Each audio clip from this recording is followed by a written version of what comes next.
Okay, let's just get right into it. The rational case for World War III. I know. It sounds like total clickbait, right? Super alarmist. But what if it's not? What if there are forces at play pushing the world towards a huge conflict? And these forces, well, they aren't evil. They're actually chillingly rational. Let's dig in. You hear this all the time, right? No one wants World War III. It's like the ultimate security blanket. Every world leader says it.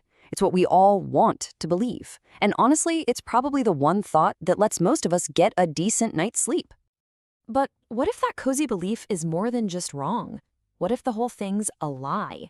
And I'm not talking about some conspiracy theory, hatched in a secret bunker.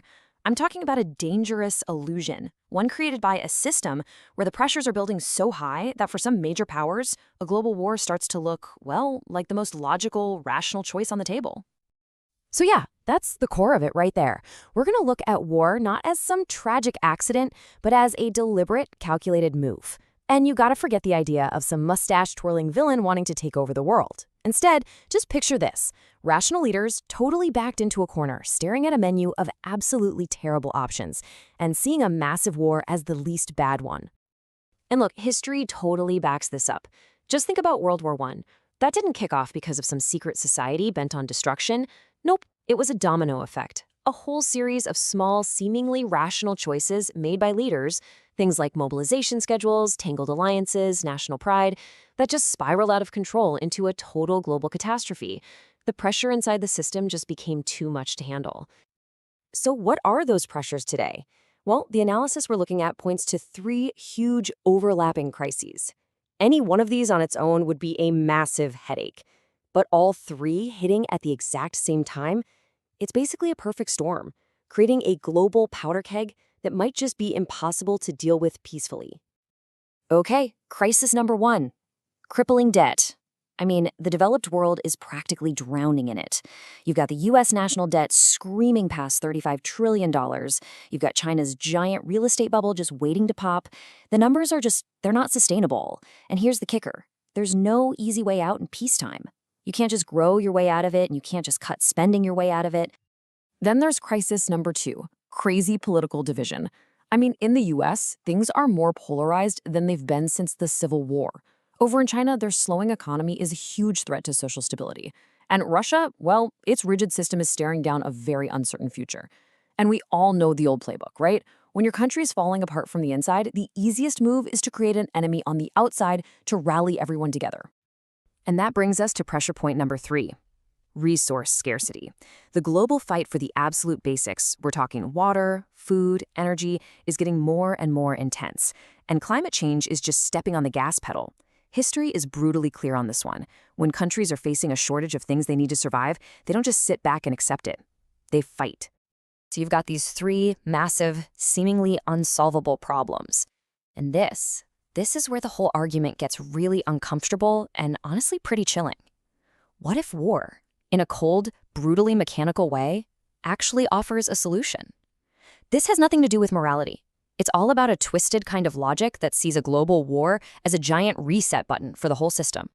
And this is that twisted logic laid out plain as day. Let's just walk through it. You've got the peacetime problems on one side. So problem, unsustainable debt.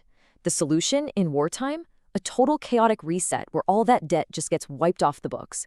Problem, deep divisions at home. Solution, create a foreign enemy and get that powerful rally round the flag effect. Problem, your industrial base is crumbling.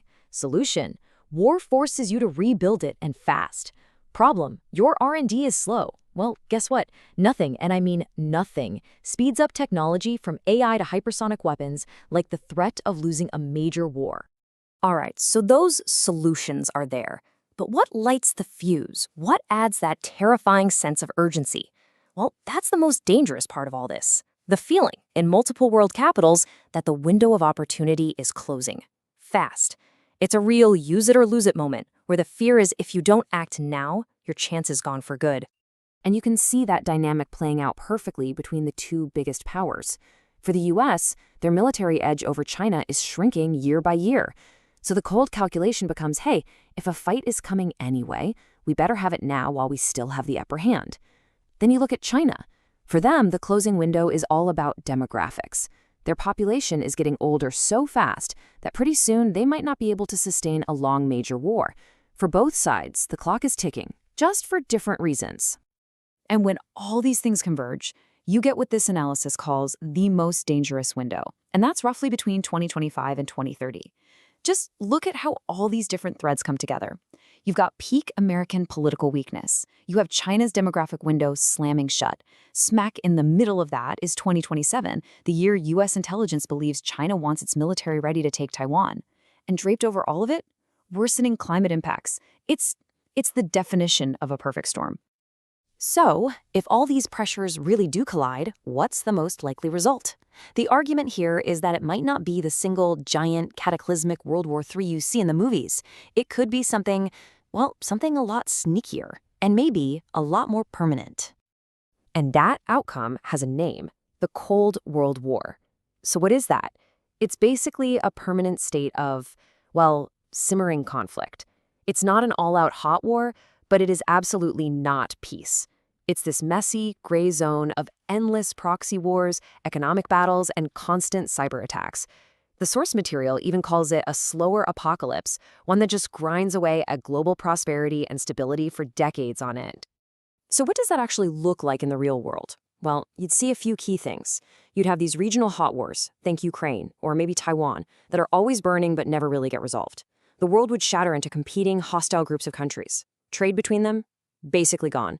And what are we left with? Just this endless, grinding conflict with no clear winner, no victory parade, and no end in sight. And all of this, it leaves us with one final, pretty unsettling question to think about.